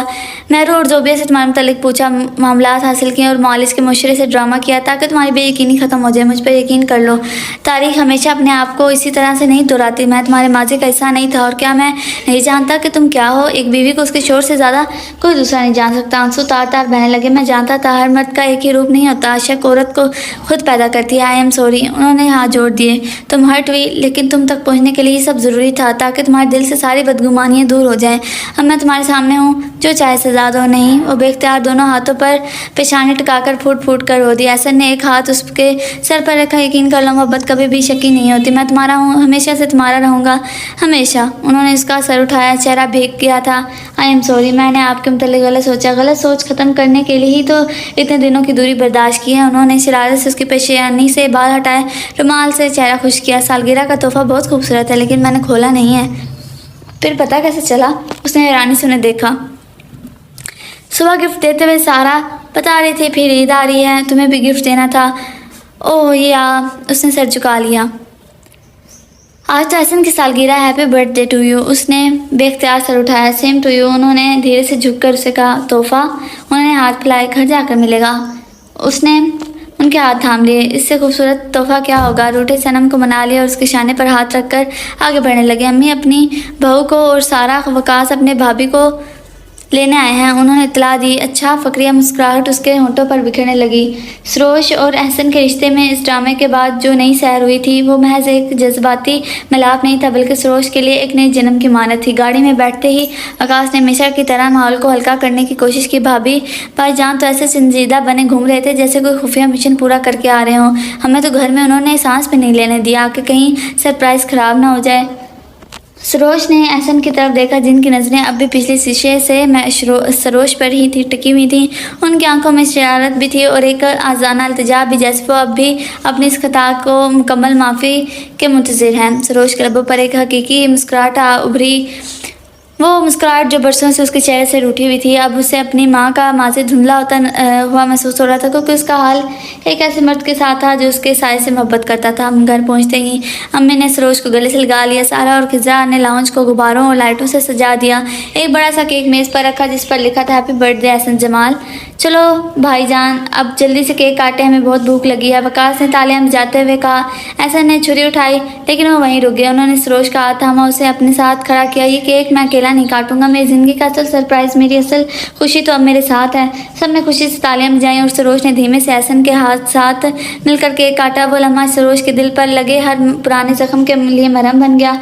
इस रात जब सब अपने कमरों में चले गए तो सरोज अपने बेडरूम की बालकोनी में खड़ी ठंडी हवा के झोंके को महसूस कर रही थी। आसमान पर चांद पूरा था और उसकी चांदनी सरोज के वजूद को पुरस्कून कर रही थी। एहसन अंदर आए और उन्होंने अलमारी के नीचे छुपा हुआ और गिफ्ट पैक निकाला जिसे उन्होंने चंद दिन पहले गुस्से में बेड पर फेंका था। वो आहिस्ते से सरोज के पीछे आकर खड़े हुए और पैकेट उसके सामने कर दिया। तुमने अब तक मुझे मेरा तोहफा खुद अपने हाथ से नहीं दिया। एहसन का लहजा बेहद नरम और गुदास था। सरोज ने मुड़कर एहसन को देखा। उसने आहिस्ते से पैकेट खोला और उसमें वो खूबसूरत ब्लैक घड़ी और कुर्ता निकला। साथ ही वो विशिंग कार्ड भी था जिस पर सरोज ने अपने दिल की बात लिखी थी। ऐसे ने वो कार्ड उठाया, पढ़ने लगा। अब मेरी ज़िंदगी का वो खूबसूरत सफ़र है जहाँ पहुँचकर मेरे सारे रास्ते ख़त्म हो जाते हैं। मैं लफ्ज़ों में नहीं कह सकती आप मेरे लिए क्या हैं, बस दुआ है कि हमारे साथ कभी ना छूटे। ऐसे ने कार्ड पढ़कर गहरा सांस लिया। सरोज के चेहरे अपने दोनों हाथों में थाम ले। सरोज मुझे माफ़ कर देना, मैं जानता हूँ मैंने तुम्हें बहुत तकलीफ़ दी, तुम्हें रुलाया, लेकिन मैं तुम्हारे अंदर के इस आसेब को हमेशा के लिए ख़त्म करना चाहता था जो तुम्हें खुलकर जीने नहीं दे रहा था। अब बोलो क्या अब भी तुम्हें मुझसे डर लगता है? सरोज नफ़े में सर लाया। उसकी आंखों में आंसू तो थे लेकिन ये दुख के नहीं, बेपनाह यकीन के थे जो एहसन ने उसे दिया था। नहीं एहसन, अब मुझे कोई डर नहीं है। आपने सच कहा था हर मर्द एक जैसा नहीं होता। मेरे अब्बा ने शक से महल को झोंपड़ी बना दी, लेकिन आपने अपनी मोहब्बत से मेरी छोटी सी झोंपड़ी को सचमुच का महल बना दिया। एहसन ने मुस्कुराकर उसके आंसू अपने अंगूठे से साफ किए और उसकी कलाई पर वो ब्लैक घड़ी बांध दी। अब से हमारा वक्त एक साथ चलेगा। वो उस वक्त में सिर्फ मोहब्बत होगी, यकीन होगा और सुकून होगा। सरोज ने अपना सर एहसन के सीने पर रख दिया जहाँ एहसन के दिल की धड़कनें अब उसका अपना गीत गा रही थी। कच्ची उम्र के कच्चे ख्वाब शायद पूरे नहीं होते, लेकिन जब हकीकत ख्वाब से भी ज़्यादा खूबसूरत हो जाए तो इंसान माजी के हर तलख खाने को तोड़कर एक नए और रोशन मुस्तकबिल की तरफ कदम बढ़ा ही देता है। सरोज को अब अपनी ज़िंदगी पर, अपने नसीब पर और अपने आइडल पर मुकम्मल यकीन हो चुका था। रात के इस पिछले पहर बालकोनी से आने वाली ठंडी हवा कमरे के पर्दों को हिला रही थी, लेकिन उस वक्त कमरे में फैली तपिश और खुशबू सिर्फ उन दोनों के सांसों की थी। सरोज का सर एहसन के सीने पर था और अपने पूरे वजूद के साथ एहसन के दिल की धड़कन को सुन सकती थी। वो उस वक्त गैर मामूली तौर पर तेज थी। एहसन का एक हाथ सरोज की कमर के गिर्द हायल था, जबकि वो सरा हाथ आहिस्ता आहिस्ता उसके रेशमी बालों में लकीरें बना रहा था, जैसे वो अपनी उंगलियों के रम से सरोज के जहन में पिछले तमाम तलख ख्यालात को हमेशा के लिए मिटा देना चाहता हो। सरोज, एहसन ने बेहद धीमी सरगोशी नुमा आवाज़ में से पुकारा। उनकी सांसों की गिरमाई सरोज की गर्दन पर महसूस हो रही थी, जिससे सरोज के वजूद में एक सनसनी दौड़ गई। जी। सरोज ने अपनी झुकी हुई पलकों को ज़रा सा उठाया, लेकिन एहसन की इन आंखों में देखने की हिम्मत ना पा सकी जो उस वक्त मोहब्बत और खुमार के गहरे रंग में डूबी हुई थी। मुझे देखो, ऐसा ने मोहब्बत भरे तहकुम से कहा। वो अपनी उंगली से सरोज की थोड़ी को उठाकर उसका चेहरा अपने सामने किया। उस वक्त सरोज की गाल हया और जिस बात की शिद्दत से सुर्ख हो रहे थे वो उसकी कामते हुई रंगत एहसन के ज़ब्त का इम्तिहान ले रही थी। इतने दिनों की दूरी ने मुझे पागल कर दिया सरोज। जब तुम मेरे सामने होकर भी मुझसे दूर थी तो मुझे लगता था जैसे मैं तो सांस ले रहा हूँ, लेकिन मुझ में ज़िंदगी बाकी नहीं है। तुमने सोच भी कैसे लिया कि मैं तुम पर शक कर सकता हूँ? एहसन का लहजा गहरा हो जज्बात से चूर था। उन्होंने झुककर अपनी पेशानी सरोज की पेशानी से टिका दिया। I am sorry Ehsan. Saroj के लबों से बस इतना ही निकल सका। उसके बाद में एक अजीब सी बेबसी और सुपुर्दगी थी। मैं बहुत कमज़ोर थी, लेकिन आपने की मोहब्बत ने मुझे जीना सिखा दिया। एहसन के होंठों पर एक दिल आवेज़ मुस्कुराहट उभरी। उन्होंने सरोज को अपने बाजुओं के सार में और ज़्यादा सख्ती से खींच लिया, जैसे वो उसे खुद में सम कर लेना चाहते हों। अब कोई माफ़ी नहीं और कोई दूरी भी नहीं। ये कहते हुए एहसन का लम्स सरोज के गालों से होता हुआ उसके कानों के पीछे उबलते हुए गर्म एहसास तक गया और फिर उन्होंने अपने होंठ सरोज के माथे पर रख दिया। वो महज एक चुमना नहीं था, बल्कि एक उम्र भर का अहद था, एक ऐसी पनाहगाह का एहसास था जिसका ख्वाब सरोज ने कभी नहीं देखा था। सरोज ने बेख्तियार अपनी आंखें मूंद ली और अपने हाथ एहसन के कंधों पर जमा दिए। उसका पूरा वजूद इस सहर अंगेज लम्स के आगे ढेर हो चुका था। एहसन के लब आहिस्ता आहिस्ता नीचे सरकते हुए उसकी मखमली आंखों पर आए, जिन्होंने इतने आंसू बहाए थे, और एहसन ने उन उदास आंखों के सहारे चुके हुए अपने नाम कर लिए। कमरे का 0 वाट का मदम बल्ब उनके साए को दीवार पर एक होते हुए दिखा रहा था। बाहर सर्दी की शिद्दत बढ़ रही थी, लेकिन एहसन की बाहों के एहसार में सरोज की कायनात की सबसे गर्म और महफूज जगह मिल चुकी थी। एहसन ने उसके चेहरे को एक बार फिर अपने हाथों के प्याले में लिया और उसकी कामती हुई पंखड़ी जैसे होंठों पर अपनी मोहब्बत की आखिरी मोहर सब कर दी। और एक ऐसा लम्स था जिसने माजी के हर असैब को जलाकर राख कर दिया था। सरोज के दिल के वीरान महल में मोहब्बत के लामताना ही चिराग रोशन कर दिए थे। अब ना कोई खौफ था, ना कोई फासला, सिर्फ 2 दिल थे जो एक दूसरे की धड़कन बन रहे थे। सर्दी की वो तवील रात अब अपनी तमाम तरानाइयों के साथ इन दोनों के वजूद में सिमट कर आई थी। कमरे में फैली खामोशी इतनी गहरी थी कि उनके तेज़ होते हुए सांसों का शोर भी साफ सुनाई दे रहा था। एहसन का लम्स सरोज के लिए एक ऐसी लहर था जैसा था कि जिसके अंग अंग को छूकर उसके अंदर छुपे बरसों के जमूद को पिघला रहा था। सरोज, ऐसा ने धीमे से उसका नाम लिया। उसके लब सरोज के कान के इस कदर करीब थे कि उनकी गर्म आवाज़ सरोज के पूरे वजूद में एक सनसनी खेज इर्ताश पैदा कर गई थी। मेरी ज़िंदगी की सबसे खूबसूरत रात आज है, जब तुम्हारे दिल का सारा खौफ मिट चुका है और तुम पूरी तरह मेरी बाहों में हो। सरोज ने शर्मा के शदीद एहसास से अपने चेहरे को एहसन के चौड़े सीने में मज़ीद छुपा लिया। उसके हाथ एहसन की कमीज़ को सख्ती से गिरफ्त में लिए हुए थे, जैसे वो इस हकीकत को अपने हाथ से जाने नहीं देना चाहती थी। एहसन ने मुस्कुराकर उसके बालों को पीछे से किया और उसकी गर्दन के नाजुक मोड़ पर अपने लब रख दिए। इस अछूते और गहरे लम्स पर सरोज के मुंह से एक धीमी सी सिसकियाँ निकल गई। उसने बेइख्तियार एहसन के कंधों पर अपनी गिरफ्त और मजबूत की।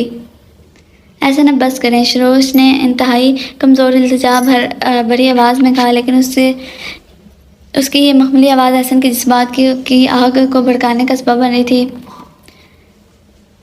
0 वाट की मदम नीली रोशनी में एहसन का झुका हुआ वजूद सरोज पर किसी साए की तरह मुहित था। उन्होंने सरोज के दोनों हाथों को अपने हाथों में लेकर बेड पर ऊपर की तरफ टिकाया, उसके चेहरे के एक एक नुक्श को अपने प्यासी नज़रों से चूमा। माथे, गालों और फिर उसके कान की लो पर एहसन के लबों की तपिश ने सरोज को अपने आवाज़ खोने पर मजबूर कर दिया। एहसन ने बगैर किसी जल्दी के इंतहाई गिरफ्त और गहरी मोहब्बत के साथ सरोज के लबों को अपने लबों के सार में ले लिया। वह एक ऐसा तवील और मदहोश कर देने वाला बोसा था जिसने सरोज के वजूद से माजी की हर तलखी, हर डर और हर उदासी को हमेशा के लिए कशीद कर लिया था। सरोज ने अपने हाथ एहसन की गिरफ्त से छुड़ाकर उनके गले में डाल दिया और उस सहर अंगेज रात की सहर में खुद को पूरी तरह उनके हवाले कर दिया। बाहर रात का अंधेरा जितना गहरा था, कमरे के अंदर मोहब्बत की रोशनी इतनी तेज़ थी। एहसन की बेपनाह और वल्वलहाना मोहब्बत ने सरोज को यह यकीन दिला दिया था कि वो दुनिया की सबसे खुशकिस्मत लड़की है, जिसका हमसफ़र ना सिर्फ उसके ज़ाहिर बल्कि उसके बातिन की रूह से भी इश्क करता है। रात धीरे धीरे अपने अंजाम की तरफ बढ़ी थी, लेकिन उनकी मोहब्बत का ये नया सफ़र हमेशा के लिए अमर हो चुका था। सर्दी की वो रात अब पिछले पहर में दाखिल हो चुकी थी, लेकिन कमरे के अंदर का माहौल वक्त और मौसम की कैद से आज़ाद हो चुका था। एहसन की बाहों का एहसास सरोज के लिए कायनात की सबसे महफूज और गर्म पनाह गाह बन चुका था, जहाँ बरसों का बिखरा हुआ वजूद सिमट कर एक सच्चे यकीन में बदल गया था। सरोज ने अब तक अपनी आंखें मूंद रखी थी, जैसे वो इस ख्वाबनाक हकीकत को अपने अंदर पूरी तरह उतार लेना चाहती हो। एहसन ने उसके चेहरे पर बिखरी जुल्फ़ों को अपनी उंगलियों के पोरों से आहिस्ता से पीछे किया। उसके गाल पर अपने हाथ का नरम दबाव बरकरार रखते हुए झुककर उसके पेशाने पर एक तवील और गहरा बोसा दिया। इस लम्स में सिर्फ तपिश नहीं थी, बल्कि एक उम्र भर का मान और एहतराम था जो सरोज के दिल के हर वीरानों को सरसब्ज कर रहा था। सरोज, उस एहसन ने उसके चेहरे को अपने हाथों के प्याले में लेते हुए इंतहाई धीमी और रेशमी आवाज़ में पुकारा। उनके सांसों की तपिश सरोज के चेहरे पर बिखर रही थी। मुझे देखो जानम। सरोज ने धीमे से अपनी बोझल और हया से झुकी पलकें उठाई। उसकी मखमली आंखों में उस वक्त हया के साथ साथ एहसन के लिए भी अपना स्फूर्तिगी और मोहब्बत का रंग वाज़िह था। एहसन की नज़रें उनके सुर्ख होते गालों से होती उसके कामते हुए लबों पर ठहर गई थीं। एहसन के लबों पर एक दिलावेज मुस्कुराहट उभरी। उन्होंने मज़ीद झुककर सरोज को अपने बाजू में और सख्ती से मीच लिया, जैसे वो उनके दरमियान की रही सी दूरी को भी हमेशा के लिए मिटा देना चाहते हो। अब से तुम्हारी उदासी मेरी, तुम्हारा ये काजल, ये आंसू, ये मुस्कुराहट सब कुछ मेरा है। तुम पर से मेरा हक है। एहसन ने मोहब्बत के पूरे खुमार के साथ सरगोशी की और अब लब आहिस्ता आहिस्ता सरोज के लबों के करीब ले आए। जब उनके लबों का लम्स एक दूसरे से मिला तो सरोज के वजूद में एक तेज सनसनी सी दौड़ गई। ऐसा ने इंतहाई गिरफ्त नरमी और गहराई के साथ उसके कामते लबों को अपने मोहब्बत के सहारे में ले लिया। वो एक ऐसा तवील मदहोश कर देने वाला पकीज़ा लम्सा जिसने माजी खैरा से भर तल्ख याद और हर डर को जला कर राख कर दिया था। सरोज ने एक तरह अपने हाथ हसन के चौड़े कंधों पर जमा दिए और इस सहर अंगेज एहसास के आगे खुद को पूरी तरह उनके हवाले कर दिया। कमरे की मध्यम नीली रोशनी उनके एक होते हुए साये को दीवार पर नक्श करी थी। बार ठंडी हवा एक झोंका पर्दों को हिला कर गुजर गया, लेकिन एहसन के गोश में सरोज की वो सुकून मिल चुका था जिसकी तलाश में उसकी रूह बरसों से भटक रही थी। रात धीरे धीरे शहर की तरफ बढ़ रही थी और उनकी मोहब्बत का ये नया खूबसूरत सफ़र हमेशा के लिए उनके दिलों पर रकम हो चुका था। शहर की पहली किरण ने जब कमरे के रोशनदान से अंदर झांक कर देखा तो रात की वो तवील खामोशी अब एक इंतहाई पुरसुकून और गहरे सांस में बदल चुकी थी। कमरे में अब वो भी हल्की सी खनकी थी, लेकिन बेड पर गहरे मखमली कंबल के अंदर वो दोनों वजूद एक दूसरे की गरमाइश में पूरी तरह महफूज थे। सरोज का सर अब भी हसन के मजबूत चौड़े सीने पर टिका हुआ था। उसकी सांसें अब बिल्कुल हमवार थी और चेहरे पर एक ऐसी दिलावेज तमानियत थी जो उसने अपनी पूरी ज़िंदगी में पहली बार कभी महसूस नहीं की थी। हसन अब भी जाग रहे थे, उनका एक हाथ सरोज के गिर लिपटा हुआ था और मुसलसल अपनी नज़रों से उसके चेहरे के एक नक्श की बुलाए ले रहे थे। उनके चेहरे पर एक फातहाना और गहरी मुस्कुराहट थी, जैसे उन्होंने कायनात की सबसे कीमती चीज़ को हमेशा के लिए अपना बना लिया हो। जाग रही हो? ऐसन ने बेहद नरमी से उसके कान के पास झुककर सरगोशी की। उनकी सुबह की भारी आवाज़ सरोज के दिल की धड़कन को एक बार फिर तेज़ कर गई। सरोज ने फ़ौरन आंखें नहीं खोली बल्कि हया से मुस्कुराते हुए अपने चेहरे को उनके सीने में और छुपा लिया। इसकी मासूमाना हरकत पर एहसन का दिल मोहब्बत से लबरेज हो गया। उन्होंने कंबल को ज़रा सा नीचे किया और झुककर उसके कंधों के नाजुक मोड़ पर अपने लब रख दिए जहाँ अब भी रात के गहरे लम्स की तपिश मौजूद थी। एहसन सुबह हो गई। सरोज ने धीमी मखमली आवाज़ में एहतजाज करना चाहा, लेकिन उसकी आवाज़ में इतनी सुपुर्दगी थी कि एहसन के कदम रुकने के बजाय और आगे बढ़ गई। सुबह तो रोज़ ही होती है सरोज, लेकिन ज़िंदगी की असल सुबह आज हुई। एहसन ने मोहब्बत बड़े खुमार से कहा। उसका चेहरा अपने हाथों के प्याले में लेकर उसे ऊपर उठाया। उस बार सरोज ने अपनी नज़र नहीं चुराई। उसकी मखमली आंखें पूरी तरह एहसन की आंखों में झांक रही थीं, जहाँ अब खौफ का दूर दूर तक कोई साया ना था, बल्कि सिर्फ और सिर्फ अपने शोर के लिए बेपनाह मान और समंदर का इश्क का समंदर था। एहसन ने उसकी इन पाकीज़ा आंखों को देखा जिन पर रात की खूबसूरत थकन के असरात वाज़ा थे, और फिर वो आहिस्ता आहिस्ता नीचे झुके। उनके लब जब दोबारा सरोज के कामते गुलाबी लबों से टकराए तो उस बार इस लम्स में रात की बेताबी नहीं बल्कि एक गहरा ठहराव और ताहयात निभाने का यकीन था। ऐसा ने इंतहाई नर्म और गहराई के साथ उसके लबों को अपने सार में लिया और सरोज ने अपने बाजुओं के गले में डालकर उस सुबह का वल्हाना इस्तकबाल किया। बाहर परिंदों की चहचहाट शुरू हो चुकी थी। नई धूप कमरे के फर्श पर फैल रही थी, लेकिन उन दोनों के लिए वक्त जैसे हमेशा के इस कमरे के अंदर एक दूसरे के गोश में थम चुका था। सरोज अब यकीन हो गया था कि उसके माजी चाहे जितना भी तलक, उसका मुस्तकबिल एहसन की मोहब्बत के साए में हमेशा रोशन और महफूज रहेगा। सूरज की सुनहरी धूप कमरे के पर्दों को चीरते हुए बेड के पांचे तक फैल चुकी थी। परिंदों का चहचहाना अब तेज हो गया था, जो दुनिया के दोबारा जागने का ऐलान था। सरोज ने आहिस्ता से अपनी आंखें खोली तो सामने एहसन का मुस्कुराता हुआ चेहरा देखा। हथौके पर हाथ लटकाए रुखसार के बल लेटे हुए थे, काफ़ी देर से उसे देख रहे थे। गुड मॉर्निंग बेगम साहिबा। एहसन के आवाज़ में सुबह का वो मखसूस भारीपन और खुमार था जो सरोज के दिल की धड़कनों को एकदम तरतीब से आउट कर गया।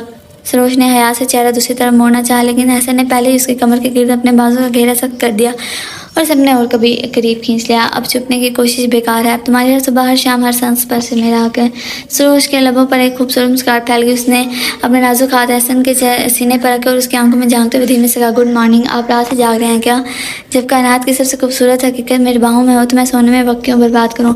एहसन ने शरारत से कहा और झुककर सरोज के गाल पर अपने लब रख दिए। वो लम्स इतना नरम गर्म था कि सरोज ने बेख्तियार अपनी आंखें बंद कर ली। कमरे के बाहर से अब हल्की हल्की आहटें सुनाई देने लगी थी और उस बात का इशारा था कि घर के बाकी लोग भी उठ चुके हैं। अम्मी किचन में नाश्ते की तैयारी में मसरूफ़ होगी और सारा और वकास हमेशा की तरह चाय की मेज़ पर नोक-झोंक कर रहे होंगे। सरोज को अचानक ख्याल आया, वो तो घबरा कर उठने लगी। एहसन प्लीज़ अब छोड़ें, अम्मी उठ गई होंगी, मुझे नीचे किचन में जाना है। वो क्या सोचेंगी? बहू अब तक सोई है। लेकिन एहसन ने उसे हिलने भी ना दिया। वो उसके ऊपर ज़रा सा झुकी, उसकी जुल्फ़ों की एक लट को उसके कान के पीछे उड़ते हुए बोले, अम्मी बहुत अच्छी तरह जानते हैं कि उनका बेटा अपनी बहू को इतनी जल्दी कमरे से बाहर नहीं आने देगा, और वैसे भी आज मेरी सालगिरह का अगला दिन है तो आज पूरा दिन मेरी मर्जी चलेगी। आप बहुत ज़िद्दी हो गए हैं, सरोज ने नकली खुफकी से कहा, लेकिन उसकी आंखें के दिल का हाल साफ बयान कर रही थी, जहाँ अब दुनिया का कोई डर या मलाल नहीं रहा था। एहसन ने उसके चेहरे की मासूमियत को देखा और फिर इंतहाई नरमी से उसके दोनों हाथों को अपने हाथों में लेकर चूमा। मैं ज़िद्दी नहीं हूँ सरोज, मैं बस अपनी मोहब्बत का हक वसूल कर रहा हूँ। तुमने जो विशिंग कार्ड पर लिखा था ना कि मैं तुम्हारा वो सफ़र हूँ जहाँ रास्ते ख़त्म हो जाते हैं, मैं वाकई तुम्हारी ज़िंदगी का वो आखिरी और सबसे खूबसूरत पड़ाव बनना चाहता हूँ जहाँ तुम्हें सिर्फ और सिर्फ सुकून मिले। सरोज ने अपना सर एक बार फिर एहसन के मजबूत छाने पर टिका दिया। इस बार उसके दिल में कोई गिरा नहीं थी, कोई असेम नहीं था जिससे उसे डर आता। उसे महसूस हो रहा था जिससे उसके वजूद की कच्ची मिट्टी को एहसन की मोहब्बत ने एक मजबूत किले में बदल दिया है। बाहर दुनिया बदल रही थी, मौसम बदल रहा था, लेकिन उस कमरे के अंदर एहसन की आगोश में उसकी दुनिया मुकम्मल और हमेशा के लिए महफूज हो चुकी थी। कुछ देर बाद जब नीचे से बर्तनों की हल्की हल्की आवाज़ें आई और सारा के हंसने की आवाज़ आई तो सरोज ने वाकई खुद को एहसन की गिरफ्त से आज़ाद करवाने की कोशिश की, मगर एहसन के इरादे कुछ हो रही थे। उन्हें उसे छोड़ने के बजाय उसका चेहरा दोनों हाथों के प्याले में लिया, उसकी मखमली आंखों में झांका जहाँ भया की एक नई सुर्खी तैयारी थी। एहसन प्लीज़ अब सच्ची में नीचे जाना पड़ेगा, सब इंतजार कर रहे होंगे। सरोज ने मिन्नत भरे लहजे में कहा, लेकिन उसकी आवाज़ का धीमापन एहसन के दिल में मोहब्बत की तपिश को महसूस बढ़ा गया। अच्छा, अगर नीचे जाना है तो पहले मेरी एक शर्त पूरी करनी होगी, एहसन ने अपने मखसूस रोमानवी और ज़िद्दी अंदाज में कहा। उनकी नज़र सरोज की कामते हुए गुलाबी लबों पर टिकी हुई थी। कैसी शर्त? सरोज ने मासूमियत से पूछा। तुम्हें अपने लबों से बगैर किसी डर के खुद ये एतराफ़ करना होगा तुम मुझसे मोहब्बत करती हो। एतराफ़ जब तक तुम्हारी आंखें करती हैं, आज मुझे वो तुम्हारी ज़ुबान से सुनना है। एहसन का लहज़ा बेहद गहरा और खुमार आलूद था, उसके और करीब हुई यहाँ तक वो दोनों के सांस एक दूसरे में पेवस्त होने लगे। सरोज का दिल एक बार फिर तेज से धड़कने लगा जैसे रात के पिछले पैर धड़क रहा था। उसने एहसन को कि इन गहरी झील जैसी आंखों में देखा जहाँ अब शक का कोई नामो निशान भी नहीं था, सिर्फ उसके लिए पनाह गाह थी। उसने अपनी ज़िंदगी में कभी भी किसी से अपने जज्बात का इज़हार नहीं किया था, लेकिन इस वक्त एहसन के इस बलहाना लम्स और चाहत के आगे उसका सारा सब ढेर हो गया। उसने आहिस्ता से अपने दोनों हाथ एहसन के चौड़े कंधों पर रखे, अपने बोझल पलकें उठाए और बिल्कुल उनके लबों के करीब जाकर धीमी कामते हुए सरगोशी में कहा, मुझे आपसे मोहब्बत है एहसन, बहुत ज़्यादा, इतनी कि मैं अब मुझे अपने वजूद से ज़्यादा आप पर यकीन है। ये सुनना था कि एहसन के चेहरे पर एक जादुई फरहाना मुस्कुराहट उभरी। उन्होंने एक लम्हे की बेताखीर के बगैर इंतहाई शिद्दत और गहरी मोहब्बत के साथ सरोज को अपने बाहों के सार में जकड़ लिया, उसके लबों पर अपनी मोहब्बत की गहरी में और शपथ कर दी। एक ऐसा लम्हा था जो सुबह की सुनहरी धूप में उनके रिश्ते को और भी पायदार और अमर कर रहा था। सरोज ने भी अपनी आंखें मोड़ ली और खुद को पूरी तरह उसके खूबसूरत एहसास के हवाले कर दिया। काफ़ी देर तक वो दोनों इसी शहर में घूम रहे जहाँ वक्त, दुनिया और घर वाले सब पीछे रह छूट चुके थे। जब ऐसे ने ऐसे अपने लब उसके लबों से हटाए तो सरोज का चेहरा हया इस कदर सुर्ख हो चुका था जैसे गुलाब की पंखड़ी। उसने जल्दी से अपना सारा एहसन के सीने में छुपा लिया ताकि उसकी बेखुदी का ये मज़ीद मजाक ना उड़ाए। एहसन ने उसके सर पर प्यार किया और उसके रेशमी बालों को चूमते हुए बोले, बस अब मैं तुम्हें पूरी दुनिया के सामने मुस्कुराते हुए देखना चाहता हूँ सरोज जानम। चलो अब तुम्हें नीचे जाने की इजाज़त है, वरना वकास बाकी ऊपर आकर दरवाज़ा खटखटाना शुरू कर देगा। सरोज ने मुस्कुराकर एहसन की तरफ देखा, बेड से उठी और आईने के सामने खड़ी होकर अपनी जुल्फ़ों को संवारने लगी। आने में उसे अपना अक्स पहले से कहीं ज़्यादा रोशन और पुरस्कून नज़र आ रहा था, क्योंकि अब उसके साथ एहसन की बेपनाह मोहब्बत और सच्ची मोहब्बत का साथ था जो उसे ज़िंदगी से हर तूफान से महफूज करने के लिए काफ़ी था। सरोज आने के सामने खड़ी अपनी बिखरी जुल्फ़ों को समेट रही थी कि एहसन पीछे से आकर बिल्कुल उसके करीब खड़े हो गए। आने में उन दोनों का अक्स एक साथ देखकर सरोज के लबों पर हया की एक और लकीर खींच गई। एहसन ने अपने दोनों हाथ आहिस्ते से सरोज के शानों पर रखे और अपना चेहरा उसके गाल के पास ले आया। आईने में खुद को देखो सरोज, अब इस चेहरे पर माज़ी की तलखी का साया नहीं होना चाहिए। तुम्हारी आंखों में जो चमक मुझे नजर आ रही है, मुझे ये कभी मान नहीं पड़ने दूंगा। एहसन ने आईने में सरोज की आंखों में झांकते हुए बेहद संजीदगी से मोहब्बत से कहा। सरोज ने मुड़कर एहसन की तरफ देखा। उसने अपने नरम हाथ एहसन के हाथों पर रखे, जवाब में उसके शानों पर मौजूद थे। मुझे अब अपने माँ से कोई गिला नहीं है एहसन, क्योंकि अगर वो रास्ते इतने पथरीले होते तो शायद मुझे आप जैसी महफूज पनाहगाह की कीमत मालूम ना होती। ऐसे ने मुस्कुरा कर उसके पेशाने को चुमा, फिर आस्ते से उसका हाथ थाम कर कमरे के दरवाजे की तरफ बढ़े। चलो अब नीचे चलते हैं, वरना सब वाकई हमारा इंतजार कर रहे होंगे। जब वो दोनों लाउंज में पहुंचे तो पूरा घर सुबह की चहल पहल से जिंदा था। किचन से पराठों और इलायची वाली चाय की दिलफरेब खुशबुआर थी। अम्मी चाय के कप ट्रे में सजा रही थी, जबकि वकास और सारा पहले ही डाइनिंग टेबल पर बैठकर किसी बात पर बहस कर रहे थे। लो आगे हमारे बर्थडे बॉय और भाभी। वकास ने शरारत से एहसन को देखते हुए ऊंची आवाज़ में कहा, भाईजान हमें तो लगा था कि आज नाश्ता कमरे में ही भेजना पड़ेगा। वकास तुम चुप नहीं रह सकते। सारा ने वकास को कोनी मारते हुए कहा, घूरा और फिर मुस्कुराकर सरोज की तरफ देखा। भाभी आप आएँ, यहाँ बैठे, मैं चाय डालती हूँ। सरोज का चेहरा वकास की बात पर हल्का सा सुर्ख हो गया था, लेकिन इस बार उसके अंदर कोई खौफ या घबराहट नहीं थी। उसने अम्मी के पास जाकर उनके हाथ से ट्रे ली। अम्मी आप बैठे, मैं बाकी काम कर लेती हूँ। अम्मी ने सरोज के पुरस्कून और चमकते हुए चेहरे को देखा, उनके दिल को एक गहरा इत्मीनान मिला। उन्होंने सरोज के सर पर शफकत से हाथ फेरा, जीती रहो बेटा। अब तुम सब बैठो और गर्म गर्म नाश्ता करो। नाश्ते की मेज़ पर हंसी मजाक और बातों का सिलसिला चलता रहा। एहसन बार बार सबकी नज़रों से बचकर सरोज की तरफ देख लेते और जब भी सरोज की नज़र उनसे मिलते हुए धीमे से मुस्कुरा देती। विकास हमेशा की तरह अपनी किसी यूनिवर्सिटी की कहानी सुनाने में मसरूफ था, लेकिन एहसन और सरोज के लिए उस शोर के दरमियान भी एक खामोश और गहरा राब्ता था। जिंदगी अब अपने असर और खूबसूरत रंगों में लौट आई थी। सरोज को महसूस हो रहा था कि मोहब्बत सिर्फ महलों या दौलत की मुताबिक नहीं होती, ना ही इसके लिए किसी फरस्तादा आइडल की ज़रूरत होती है। मोहब्बत बस इसके यकीन का नाम है जो इंसान को अपने हमसफ़र के आगोश में मिलता है, जहाँ शक की कोई गुंजाइश नहीं होती और जहाँ ज़िंदगी का हर नया दिन पिछली रात के तमाम अंधेरों को मिटाकर रोशन शहर में बिन कर तुलू होता है। नाश्ते के बाद जब सब अपने कामों में मसरूफ हो गए तो ऐसे ने सरोज का हाथ थामा, उसे लेकर घर के पिछले हिस्से में बने छोटे से खूबसूरत गार्डन में आ गया, जहाँ सफ़ेद चमेली के फूल खिले हुए थे। उनके धीमे धीमे खुशबू पूरे माहौल को महका रही थी। धूप अब हल्की सुनहरी होकर पौधों के पत्तों पर चमक रही थी। एहसन ने सरोज को लाकर बेंच पर बिठाया और खुद उसके सामने घुटनों के बल बैठ के उसका यह अंदाज इतना मलहाना था कि सरोज ने घबरा कर इधर उधर देखा। एहसन कोई देख लेगा, देखने दें। एहसन ने उसके दोनों हाथ अपने हाथों में लेकर चुमे। मैं अपने बेगम से अपने मोहब्बत का इजहार कर रहा हूँ, कोई गुनाह तो नहीं कर रहा, और आज मैं तुम्हें वो देना चाहता हूँ जिस कहानी का असल हासिल है। एहसन ने अपने जेब से एक छोटा सा मखमली सुर्ख बॉक्स निकाला। उसने खोला तो अंदर हीरा जड़ी एक बेहद नाजुक और खूबसूरत अंगूठी चमक रही थी। ये रवायती शादी की अंगूठी नहीं थी, बल्कि ये एक नए हद की शुरुआत थी। क्या है? सरोज ने हैरत और खुशी के मिले जुले जज्बात से पूछा। ये हमारे एक नए सफ़र का आगाज़ है सरोज उस अंगूठी को पहनने के बाद तुम्हारे दिल के सारे वसवे से और डर कि क्या एहसन भी बदल जाएंगे, हमेशा के लिए ख़त्म। अब से तुम सिर्फ और सिर्फ मेरी हो और मैं तुम्हारा हूँ। एहसन ने इंतहाई उदास और धीमे लहजे में कहा। उसने आहिस्ता से सरोज की उंगली में अंगूठी पहना दी। जैसे वो हीरा सरोज की उंगली पर चमका, सरोज की आंखों में खुशी के 2 आंसू टूटकर एहसन के हाथ पर गिरे। एहसन ने फौरन उठकर उसके आंसू अपने लब से चुन लिया। वो लम्स इतना पाकीज़ा और रोमानवी था कि सरोज ने अपना बाजू एहसन के गले में डाल दिए। उसका चेहरा एहसन के शाने में छुप गया। थैंक यू एहसन, मेरी ज़िंदगी में आने के लिए और मुझे इस काबिल समझने के लिए। सरोज ने इसकी दिल की धड़कनों के पास सरगोशी की। शुक्रिया तो मुझे अदा करना चाहिए सरोज जानम कि तुमने मुझे मौका दिया कि तुम्हारे दिल का बादशाह बन सकूं। एहसन ने उसे अपने मजबूत बाहों में बीचते हुए कहा। 5 साल बाद वक्त पर लगाकर उठ गया। इन 5 साल में एहसन की मोहब्बत ने सरोज को पूरी तरह बदल दिया था। अब वो सहमी हुई खामोश लड़की नहीं थी, बल्कि इस घर की एक पुरतमाल मुस्कुराती हुई रूह बन चुकी थी। शाम का वक्त था। घर का यही गार्डन एक बार फिर सजा था, लेकिन इस बार मौका कुछ और था। गार्डन में छोटे छोटे कदमों की चाप और मासूम हंसी गूंज रही थी। 4 साल का छोटा अयान जो बिल्कुल अपने बाप की तरह गहरी आंखों वाला था, लान में तितलियों के पीछे भाग रहा था और सरोज उसे गिरने से बचाने के लिए उसके पीछे दौड़ी थी। अयान बेटा, आराम से गिर जाओगे। इस लम्हे एहसन ने गार्डन में कदम रखा। ऑफिस की थकन उसके चेहरे पर थी, लेकिन जैसे ही उसने सरोज को हंसते हुए और अयान को भागते देखा, उसके चेहरे पर कायनात का सबसे बड़ा सुकून फैल गया। वो चुपके से सरोज के पीछे आ और उसके कमरे के गिर्द अपने बादल लपेट कर उसे कुर्सी लगा ली। सरोज ने चौंक कर देखा और मुस्कुरा दिया। आप आ गए? हाँ, वो अपनी जन्नत में वापस आ गया हूँ। उसने झुककर उसके गाल पर एक गहरा और प्यार भरा बोसा दी, जिससे सरोज का चेहरा आज भी इसी तरह गुलाबी हो गया था जैसे 5 साल पहले हुआ था।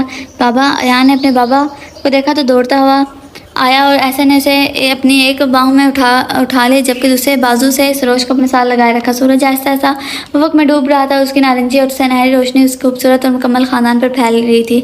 सरोज ने एहसन के कंधे पर सर रखा और अपनी उंगली में चमकते इस पुरानी अंगूठी को देखकर उसने दिल में सोचा कि शक की तूफान ने अगर इसकी ज़िंदगी को लाया होता तो एहसन के यकीन और बेपनाह इश्क ने एक ऐसी हैप्पी एंडिंग दी थी जो किसी भी अफसाने से ज़्यादा खूबसूरत और सच्ची थी। अब उनकी ज़िंदगी में सिर्फ मोहब्बत ही सुकून था और एक ऐसा साथ था जो वक्त की हर हद से मावरा हो चुका था। ख़त्म शुरू नावल नेम है रिमझिम बूंदें बरसा सावन। मिलते हैं किसी नेक्स्ट नावल में, तब तक के लिए अल्लाह हाफिज़।